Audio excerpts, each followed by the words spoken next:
మీ business ఏదైనా మీ ఊర్లో promotion చేయాలంటే అది సుమన్ టీవీతోనే సాధ్యం. ఇప్పుడే సంప్రదించండి. గౌరవనీయ ముఖ్యమంత్రి గారు ఏదైతే గతంలో 2014-19లో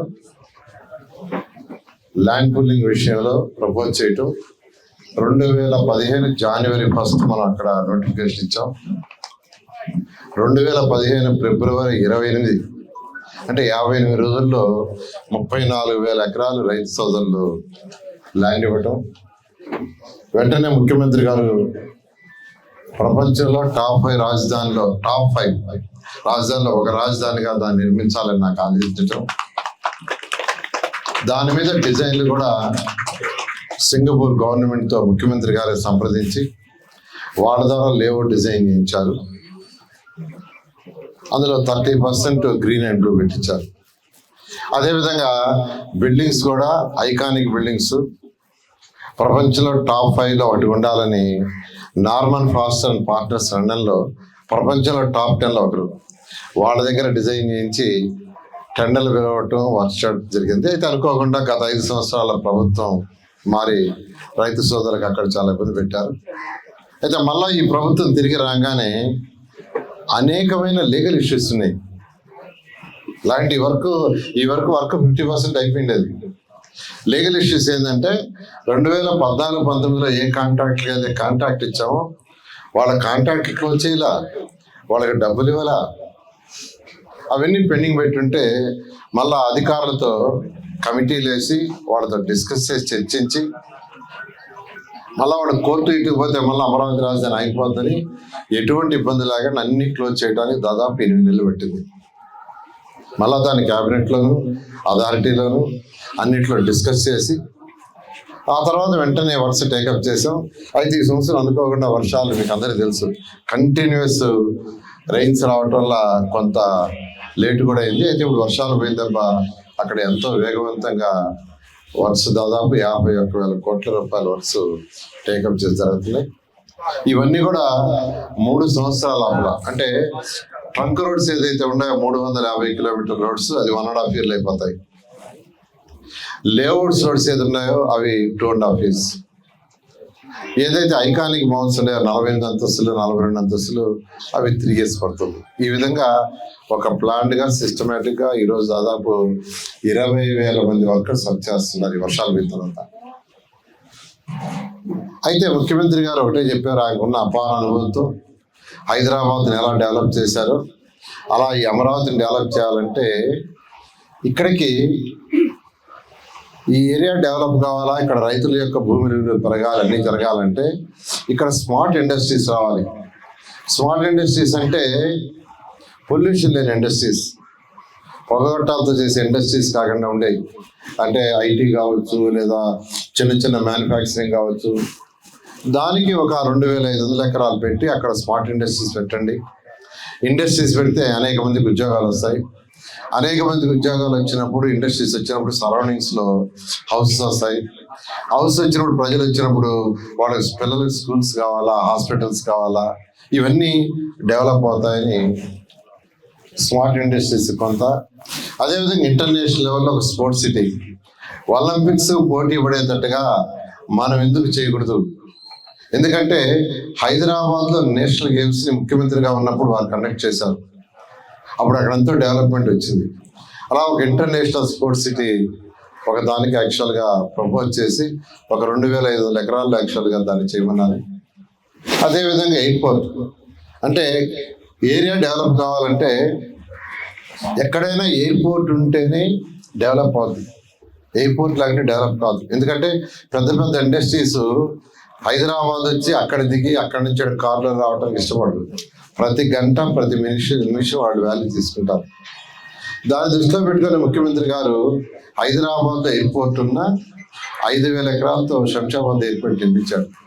అది నిర్మించబట్టే ఈరోజు ఎన్నో ఫ్లైట్లు దిగుతున్నాయి, ఎన్నో కంట్రీస్ నుంచి కనెక్షన్ వచ్చింది. అదేవిధంగా అమరావతికి కూడా అన్ని దేశాల నుంచి కనెక్షన్ రావాలి. ఇప్పుడున్న ఎయిర్పోర్ట్ సరిపోదని ఈ 3 యాక్చువల్గా ప్రపోజ్ చేశారు. దాని మీద యాక్చువల్గా ల్యాండ్ పుల్లింగ్గా ల్యాండ్ అక్విజిషన్ అనుకుంటే ల్యాండ్ అక్విజిషన్లో రైతులు నష్టపోతారనేది మీ యొక్క ఎమ్మెల్యే గారు ప్రవీణ్ గారు, అట్నే అక్కడ శ్రావణ్ గారు ఇద్దరు యాక్చువల్గా సార్ ల్యాండ్ అక్విజిషన్ రైతులు నష్టపోతారు, ల్యాండ్ పుల్లింగ్లో తీసుకోండి, మేము గ్రామాల్లో మాట్లాడుతూ ఉన్నారు. వాళ్ళు మీద గ్రామ సభలు పెట్టడం జరిగింది. 90% యాక్సెప్ట్ చేశారు. దాని మీద యాక్చువల్గా ఈ ల్యాండ్ పుల్లింగ్ ముఖ్యమంత్రి గారు గ్రీన్ సిగ్నల్ ఇవ్వటం మన క్యాబినెట్లో అప్లైంది. ఇక్కడ మీ ఏరియాలో ఏదైతే ఇక్కడ తీసుకున్నా ల్యాండ్, ఈ ఏరియాలో ఇంటర్నేషనల్ స్పోర్ట్స్ సిటీ యాక్చువల్గా దీన్ని మార్క్ చేసాము. ముఖ్యమంత్రి గారు అయితే ఆ వర్క్ కూడా 1 year లోపల 6 నెలల్లో స్టార్ట్ చేస్తారా, 7 నెలలు 8 నెలలు, నాకు 1 year లోపల ఆ ఇంటర్నేషనల్ స్పోర్ట్స్ సిటీ ఇక్కడ స్టార్ట్ కావాలి. ఇక్కడ పిల్లలు చదువుకోవడానికి స్కూల్స్ అవి కావాలి, స్కూల్స్ వస్తాయి. వాళ్ళకి హాస్పిటల్స్ కావాలా, హాస్పిటల్స్ వస్తాయి. ఇట్లా ఎకనామిక్ సైకిల్ పెరుగుతుంది. కాబట్టి దాన్ని దృష్టిలో పెట్టుకుని ముఖ్యమంత్రి గారు ఆయన లాంగ్ విజన్తో అంటే చేస్తున్నారు.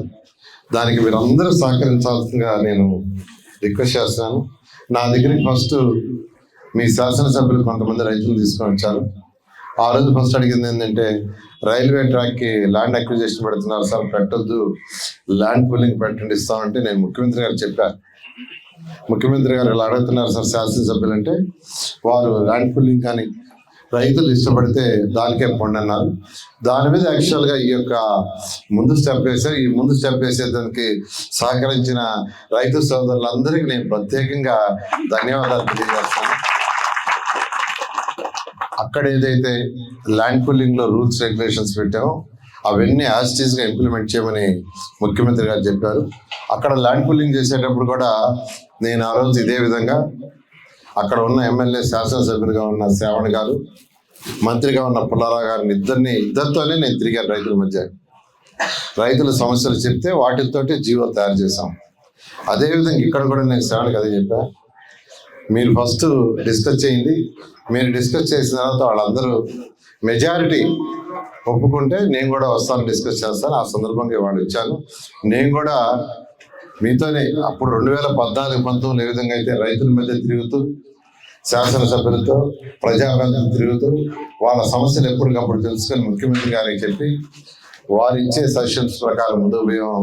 అదేవిధంగా ఇక్కడ పోతామని మీ అందరికీ తెలియజేస్తూ, ఇంత అంటే మీ అందరినీ ఈరోజు కలిసి అవకాశం ఇచ్చినందుకు ఒకసారి శాసనసభ్యులకి మీ అందరూ కూడా ప్రత్యేకంగా ధన్యవాదాలు తెలియజేస్తాను. అక్కడ రోడ్లు ఇప్పుడు చేసే రోడ్లు అక్కడ ఒక విషయం, ఇప్పుడు చేసే రోడ్లు అవన్నీ ఏంటంటే ఇంటర్నేషనల్ స్టాండర్డ్. అంటే ఎలక్ట్రికల్ లైన్స్ 400 అబవ్ కేవీ ఉండేవి తప్పితే మిగతా అన్ని భూమి లోపలే. ఇంకా ఇట్లా లైన్లు వైర్లు ఉండవు, అన్ని భూమి లోపలే. కేబుల్స్ భూమి లోపలే, వాటర్ లైన్స్ ఎట్టా భూమి లోపలే, డ్రైన్స్ భూమి లోపల, అన్నీ అండర్ గ్రౌండ్ ఇంటర్నేషనల్ స్టాండర్డ్లో చేయమన్నారు. అదేవిధంగా ఏదైతే ఇప్పుడు ఎక్స్టెండ్ చేస్తున్నామో ఇక్కడ కూడా అదే విధంగా ముఖ్యమంత్రి గారు చేయమన్నారు. అక్కడ 1 కిలోమీటర్కి ట్రంక్ రోడ్స్ పెట్టాం. ఒక్కొక్క రోడ్డు వెడల్పు 165 అడుగుల నుంచి 195 అడుగులు ఉంటుంది. ముఖ్యమంత్రి గారు ఒకటే చెప్పారు, అక్కడ ఏం చేశారో, ఎలాంటి స్టాండర్డ్ చేశారో అదే స్టాండర్డ్ ఈ ల్యాండ్ పూలింగ్లో చేయమన్నారు. అదేవిధంగా చేస్తాను మీకు తెలియజేస్తూ, మరొక విషయం నేను ఆలోచిస్తున్నా, ఇంకా ముఖ్యమంత్రి గారితో మాట్లాడాలా. ఇప్పుడు 6 లైన్లు 9 లైన్లు ఉంటాయి. 6 లైన్లు 9 లైన్లు చేయడానికి కొంత టైం పడుతుంది.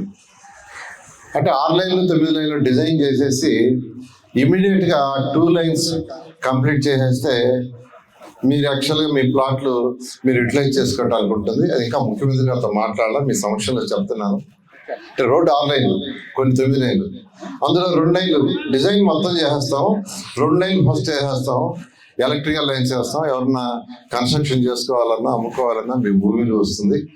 అది ఇంకా నేను ముఖ్యమంత్రితో మాట్లాడాలి, మీ సమక్షంలో పెడుతున్నాను. ముఖ్యమంత్రితో మాట్లాడి ఓకే అంటే అది చేస్తే మీకు రోడ్లు ఎలక్ట్రికల్ వైర్లు అయి ఫాస్ట్గా వస్తాయి. దాన్ని కూడా ఆలోచిస్తున్నాం. సో ఈ అవకాశం ఇచ్చినందుకు మీ అందరూ కూడా ప్రత్యేకంగా ధన్యవాదాలు. ల్యాండ్ లెస్ లేబర్ చిన్న సమస్య. ఇప్పుడు నామ్స్ గతంలో 29 గ్రామాల్లాగానే చెప్పి మ్యాక్సిమం లాస్ట్ ఇప్పుడు ఏ విలేజ్కి ఆ విలేజ్ ఇచ్చారు రైతులకి. మనతో సందేహం ఇప్పుడు కూడా అలానే ఇస్తున్నారా, లేకపోతే ఒక చోట ఇస్తున్నారా? అంటే అక్కడ ఏ విలేజ్కి ఆ విలేజ్ ఇవ్వని ఆ రోజు గ్రామ సభలు పెట్టినప్పుడు రైతులు అడిగారు, మా విలేజ్లో ల్యాండ్ మాకేమని. అప్పుడు ఏం చెప్పామంటే, వీలైనందుకు మీ విలేజ్లో ల్యాండ్ మీకే ఇస్తాము, ఒకవేళ ఆ విలేజ్ లో లేకుంటే పక్క విలేజ్ లో ఇస్తా ఉన్నారు, ఒప్పుకున్నారు. ఎందుకంటే ఇప్పుడు ఏజీసీ ఉంది, ఏజీసీ 14,50 ఎకరాలు పోయింది. ఆ విలేజ్ లో వాళ్ళందరూ అక్కడ ఏమంటే ఇవ్వలేము గవర్నమెంట్ కాంప్లెక్స్. అదేవిధంగా సీడ్ క్యాపిటల్ కి 1,500 ఎకరాలు పోయింది. ఆ గ్రామంలో వాళ్ళకి ఏమంటే ఇవ్వలేము, పక్కన ఇచ్చాం పక్కన. అలా అక్కడ ఆ నామ్స్ పెట్టాము. ప్రస్తుతానికైతే మేము అదే అనుకుంటున్నాం.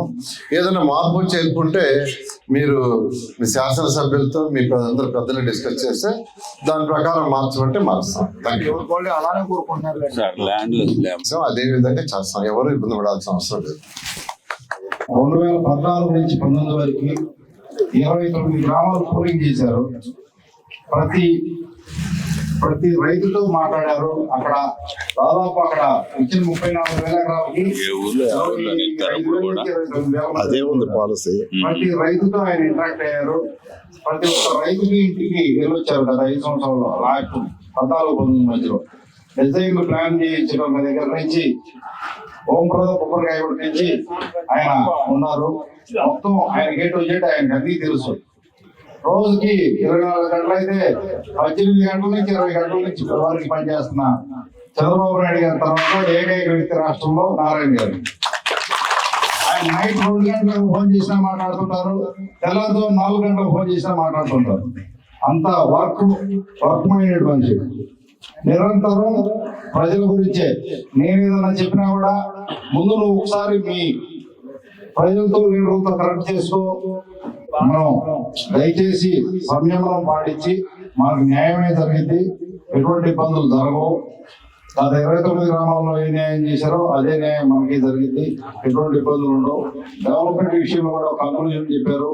ఇంటర్నేషనల్ స్టాండర్డ్స్ తో లేట్ అవుతుంది కాబట్టి ముందు 6 లైన్లు ప్లాన్ చేసినా ముందు 2 లైన్లు రెడీగా స్పీడ్ గా చేసేస్తే ముందు వర్క్ మీకు కూడా వర్క్ జరుగుతున్నట్టుంటది. 2 లైన్లు కూడా ఇంటర్నేషనల్ స్టాండర్డ్. అదే 2 లైన్లు కూడా ఇంటర్నేషనల్ స్టాండర్డ్ తోనే చేస్తారు. వర్క్ స్పీడ్ గా జరగడం కోసం అది చెప్పింది. ఇప్పుడు 14-19 కొంతమంది చెప్తున్నారు రాజధాని వర్క్ లేట్ అయ్యి. 14-19 మధ్యలో మనం ల్యాండ్ పూలింగ్కి వెళ్ళినా 15-16 ఎండింగ్ అయింది. మనం ల్యాండ్ పూలింగ్ అయిపోయేసరికి ప్లాన్లు తీసేసరికి 17 అయింది. మనం అప్పుడే కొత్తగా రాష్ట్రం ఏర్పడింది. ఆర్థిక వ్యవస్థ అంతా సరి చేసుకునే టైంలో ప్లాన్లు గీసి వర్క్ మొదలు పెట్టి కాంట్రాక్టులు తీసి వర్క్ చేసే టయానికి ప్రభుత్వం మారింది. తర్వాత వచ్చిన ప్రభుత్వం రాష్ట్ర రాజధానిని పట్టించుకోకుండా 3 ముక్కలు ఆడాలి, ఆర్థిక వ్యవస్థ మొత్తం చిన్నాభిన్నం చేసి డెవలప్మెంట్ ఏం చేయకుండా దృష్టి పెట్టకుండా వదిలేశారు. మళ్ళీ మన ప్రభుత్వం వచ్చినాక ఆ ఆర్థిక వ్యవస్థ గాడిలో పెట్టడం, ఆ పాత కాంట్రాక్టర్లకి ఇందాక చెప్పారు సార్ క్లియర్ గా, పాత కాంట్రాక్టర్లు బిల్లు పోవడం, మళ్ళీ కొత్త కాంట్రాక్టర్లను పిలుగుతామన్నా కూడా వాళ్ళకి సెటిల్ చేయాల్సిన పరిస్థితులు, వాళ్ళేమో పని చేయరు. మొన్న కేంద్ర ఫైనాన్స్ మినిస్టర్ గారు గౌరవనీయ నిర్మలా సీతారామన్ గారు వచ్చారు. వచ్చిన రోజు కొందరు రైతులు క్యాపిటల్ గెయిన్స్ అడిగితే అప్పుడు ముఖ్యమంత్రి గారు ఒక 5 మంది రైతుల్ని ఆ రిప్రజెంటేషన్ తీసుకొని రమ్మని వారే స్వయంగా దగ్గరుండి ఆమెకు ఇచ్చారు. క్యాపిటల్ గెయిన్స్ చెయ్యండి కొంత అని. ఆమె పాజిటివ్గా యాక్చువల్గా నేను దీన్ని పరిశీలిస్తానని చెప్పింది. కాబట్టి అది సీరియస్గా పరిశీలన